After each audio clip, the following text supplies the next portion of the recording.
तो आज हमने बात करनी है बॉन्ड एनर्जी की और एसेंशियली बॉन्ड एनर्जी होती क्या है। फ़र्ज़ कर लो आपके पास है O2 और वो कुछ इस तरह से है। अब इनके बीच इन दोनों ऑक्सीजन एटम्स के बीच कोवेलेंट बॉन्डिंग हुई हुई है। आप क्या करते हो, आप एनर्जी लगाकर और ये बॉन्ड तोड़ देते हो। तो इस काम में जितनी एनर्जी आपने लगाई ना इधर, वो आपकी बॉन्ड एनर्जी है।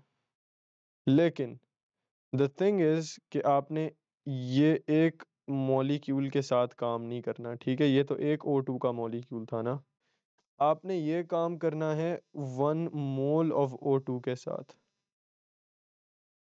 1 मोल ऑफ O2 के साथ। और 1 मोल कितने होते हैं? 1 मोल होते हैं 6.02 multiplied by 10 raise to the power 23।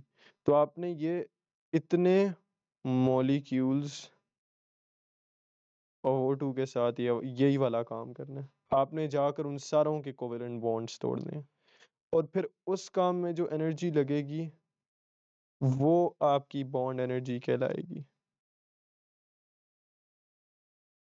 ठीक है? तो बॉन्ड एनर्जी है क्या चीज़? बॉन्ड एनर्जी बेसिकली वो एनर्जी है जो किसी भी मॉलिक्यूल, ठीक है? किसी भी मॉलिक्यूल के 1 मोल के कोवेलेंट बॉन्ड्स को तोड़ने में इस्तेमाल होती है। तो अगर हम यहाँ पर ले लें H2 की एग्ज़ाम्पल, H2, और आपने इसकी बॉन्ड एनर्जी फाइंड करनी है या आपको पता लगाना है कि इसकी बॉन्ड एनर्जी होती क्या चीज़ है। तो आप क्या करो, आप ले लो 1 मोल ऑफ H2 और in other words that's the same as saying आप ले लो 6.02 times 10 raise to the power 23 molecules of H2, ठीक है? और क्या करो, इन सब में जाओ, यहाँ पर एक कोवेलेंट बॉन्ड होएगा इस जगह पे, वो कोवेलेंट बॉन्ड ब्रेक कर दो और ये काम इन सब मॉलिक्यूल्स के साथ करो। तो जितनी एनर्जी लगानी पड़ेगी ना, जितनी एनर्जी इस काम में लगानी पड़ेगी, वो आपकी बॉन्ड एनर्जी होएगी। So that's essentially the concept of bond energy. अब I'm not gonna go over the definition क्योंकि वो आपकी बुक में भी है और आप स्कूल में भी पढ़ते होंगे, तो you can use that definition, ठीक है? That's a very well written definition. Next is the concept of bond lengths. Bond lengths तो essentially ये क्या होती हैं? बेसिकली हमारे पास अगर यहाँ पर एक एटम है और हमारे पास यहाँ पर एक एटम है और ये क्या करते हैं? ये बेसिकली एक कोवेलेंट बॉन्ड बना लेते हैं। फर्स्ट करो, उन्होंने इधर एक कोवेलेंट बॉन्ड बनाया है। तो बॉन्ड लेंथ क्या है? बॉन्ड लेंथ बेसिकली इस न्यूक्लियस और इस न्यूक्लियस के बीच का डिफरेंस होती है, डिफरेंस नहीं, सॉरी, डिस्टेंस होती है।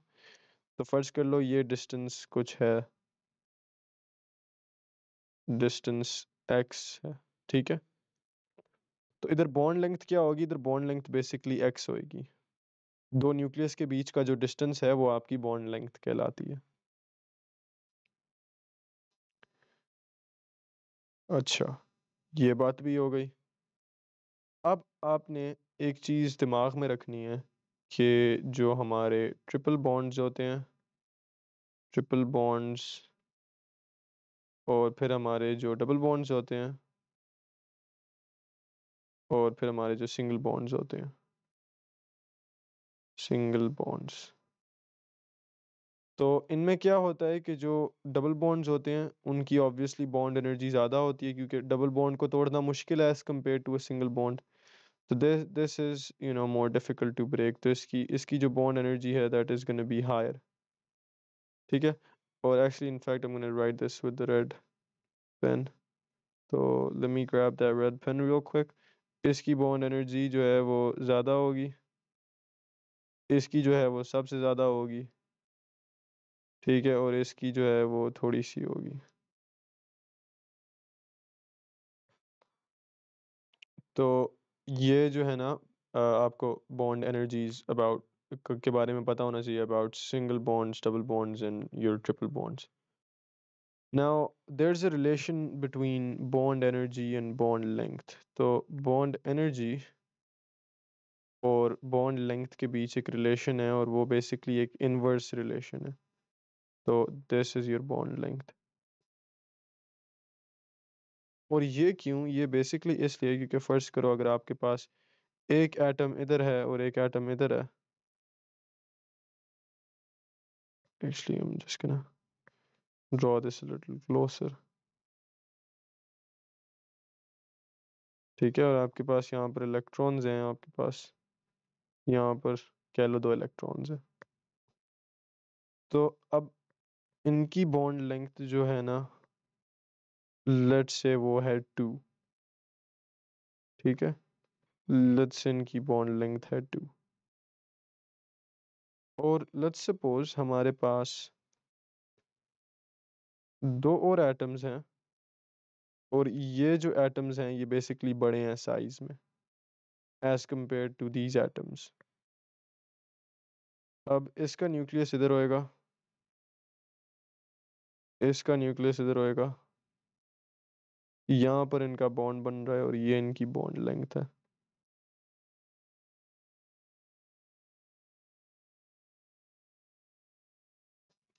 इनकी बॉन्ड लेंथ लेट्स सपोज हम कह लेते हैं 8 है।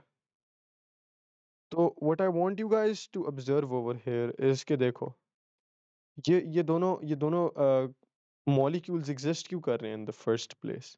इसलिए एग्जिस्ट कर रहे हैं ना क्योंकि ये जो इलेक्ट्रॉन्स हैं ये इस पॉजिटिव न्यूक्लियस को अट्रैक्ट करेंगे और एट द सेम टाइम इस पॉजिटिव न्यूक्लियस को अट्रैक्ट करेंगे क्योंकि न्यूक्लियस में प्रोटॉन्स होते हैं तो वो पॉजिटिव होते हैं। ठीक है, और एट द सेम टाइम इधर भी हमारे पास यही सेम सिचुएशन है। लेकिन देखो इधर there is a very key concept that you guys need to know. फर्ज कर लो कि आपके पास यहाँ पर एक पॉजिटिव चार्ज है और आपके पास यहाँ पर एक नेगेटिव चार्ज है। अब इनके बीच होएगी कोई अट्रैक्शन। ठीक है, और एट द सेम टाइम आपके पास यहाँ पर एक पॉजिटिव चार्ज है और फिर आपके पास यहाँ पर एक नेगेटिव चार्ज है। तो किसके बीच की अट्रैक्शन जो है वो ज़्यादा स्ट्रॉन्गर होएगी? क्या इसकी अट्रैक्शन ज़्यादा स्ट्रॉन्ग होएगी या क्या इसकी ज़्यादा स्ट्रॉन्ग होएगी? तो अट्रैक्शन जो है ना वो इधर ज़्यादा स्ट्रॉन्ग होगी। क्यों? क्योंकि जो पॉजिटिव चार्ज है उसके और नेगेटिव चार्ज के बीच का डिस्टेंस कम है, यानी in other words bond length कम है। और इधर क्या है, इधर बॉन्ड लेंथ ज़्यादा है। बॉन्ड लेंथ जो है वो ज़्यादा है, इधर जो है वो थोड़ी सी है। अब उसकी वजह से क्या होता है? उसकी वजह से ये होता है कि हम ऊपर आते हैं वापस। उसकी वजह से ये होता है कि इस बॉन्ड को ब्रेक करना ज़्यादा आसान है और इसको ब्रेक करना मुश्किल है। ठीक है, क्यों? क्योंकि इधर अट्रैक्शन जो थी वो उस लेवल की नहीं थी, इधर अट्रैक्शन जो थी वो थी वीक। इधर हमने देखा कि जो अट्रैक्शन थी वो थी स्ट्रॉन्ग। ठीक है, तो किधर अब ज़्यादा बॉन्ड एनर्जी किधर लगेगी? ठीक है, that's it's kind of self explanatory. अब हमने जब सब कुछ देख लिया तो अब किस बॉन्ड को तोड़ने में ज़्यादा बॉन्ड एनर्जी लगेगी? ऑब्वियसली इसको। ठीक है, जिसकी अट्रैक्शन स्ट्रॉन्ग है उसको तोड़ना मुश्किल है, जिसकी अट्रैक्शन वीक है उसको तोड़ना आसान है। तो what I want you guys to know कि there is an inverse relationship between the bond energy and the bond length. Bond length जब ज़्यादा होती है तो वो क्या करता है, वो अट्रैक्शन को कम कर देता है और उसकी वजह से फिर जो बॉन्ड एनर्जी है वो भी कम हो जाती है।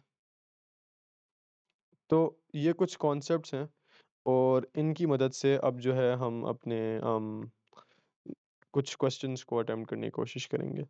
लेकिन बिफोर दैट यहाँ पर हम आते हैं और हमने देखा कि जो बॉन्ड एनर्जी है उसका एक इनवर्स रिलेशनशिप है बॉन्ड लेंथ के साथ।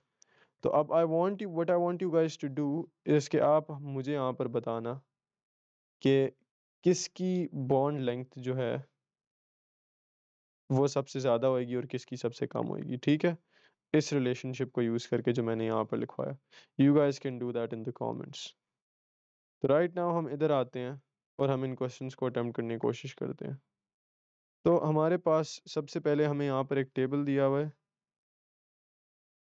ठीक है, सबसे पहले यहाँ पर हमें एक टेबल दिया हुआ है और हम देख सकते हैं हमारे पास 3 कंपाउंड्स हैं, hydrogen chloride, hydrogen bromide, hydrogen iodide.